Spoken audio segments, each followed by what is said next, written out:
3 Minute Monologues is a follow-on project from a previous Warren project, 3 Minute Heroes, which was a creative and mental health project for young people, where young people had creative writing sessions, and we took those writings, anonymised them and give them to musicians. This time we've revamped it, so instead of giving their words to musicians, we've given them to script writers, and they're going to write them into monologues that are going to be performed. The Warren has always had a big music scene, and that's why 3 Minute Heroes was music focused.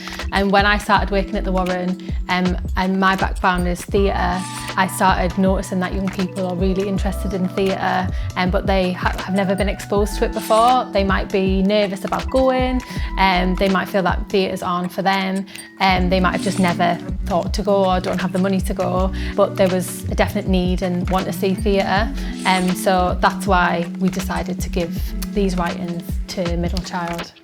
So the project structure works like this. Young people have 6 weeks of creative writing sessions where they have 2 hours once a week with Jodie Langford, who is a spoken word artist in the city.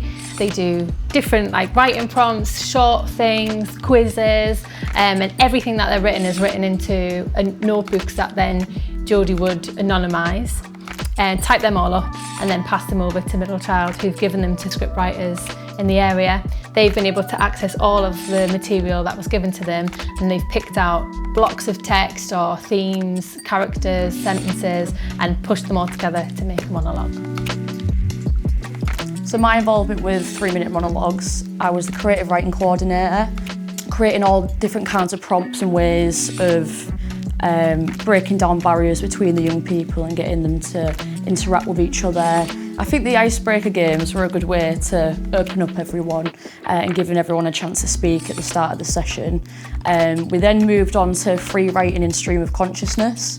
So that's just abandoning all traditional kind of styles of writing and forgetting about punctuation and what basically you're taught in school and academic settings.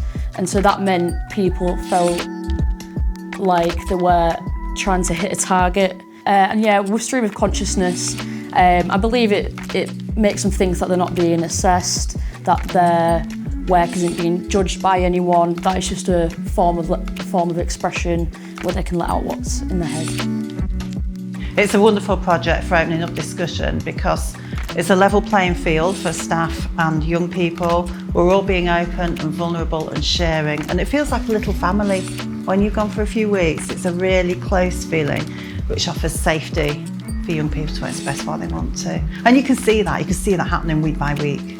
A lot of the young people that go know me as one of the counsellors, so they know that they can come and they're at home with that, and it gives them the access to someone in that role, but within a different setting, within the setting of a creative writing group. So it's safe, but it's also novel, and that seems to be a good combination for young people to come forward. Very important they have that, because then they feel able to express themselves without limitations. We'd go in, and at first it was like a slightly awkward thing, nobody really wanted to share, but within a couple of weeks it became like a therapy session. We'd all sit and we'd just silently write, and then at the end we'd all make each other cry or laugh or, I don't know, just feel, and that was like such a beautiful experience to have. We're a company who, really want to tell stories that aren't often told, and this project has really allowed us to do that. It's hugely important to us that we're really amplifying these new different voices that haven't necessarily been heard before in the city or nationally. And working with the Warren has really given us genuine, meaningful engagement and access with these young people. And when Jodie sent over all of the words that had been typed up from these sessions, we were just blown away by how incredible a lot of these responses were, how much source material there was to play with, and just how rich all of it was. So it's really been a dream project for us, and then working with the brilliant writers that came on board and seeing how they took all of that source material to turn that into just some really brilliant monologues which are funny and heartfelt, and how you can really see the resonance between the source material and what we've ended up with. So yeah, it's been a dream project, it's been great. What's it been like working with the young people's writing? It has been really exciting, I think, to see all of the number of things that are really important to young people. And I think being able to also see just how talented a lot of those young people are, and some of the poetry, some of the turns of phrase that have come out of the workshops with the Warren have just been really exciting to see that we have a new generation of emerging writers on our hands. So that's been a really exciting chance to hear those voices ahead of everyone else. I was surprised with how willing the young people were sort of how willing they were to go deep. I think as a young person, there's always that worry about what people might think of you, or how others may perceive you. So I think they were obviously offered like a really supportive, safe space, because some of the writing was really deep and really honest. Yeah, I was surprised. I loved how honest they were, like really didn't pull any punches, and that was a kind of great offer, because I think then it makes you braver. You're like, oh, we're gonna go in then. And I loved how funny it was as well, like so you know, we've not met these young people, we just got such a good sense that they were like really funny.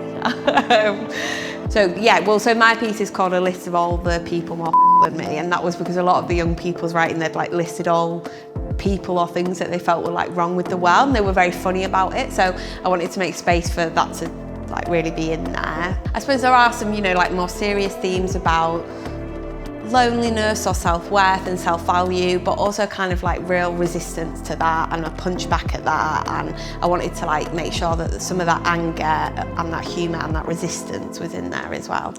What was it like working with young people's writing? The first word is impactful, without a shadow of a doubt.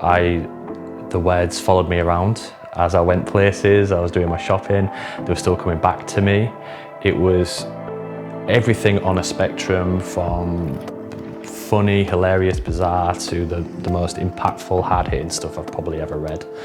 So it was a huge deal to me to take on board the meaning and the content and just give it a platform to say, this is the young people in our city and this is the important things that they're trying to tell us, and it would be really good if we could listen.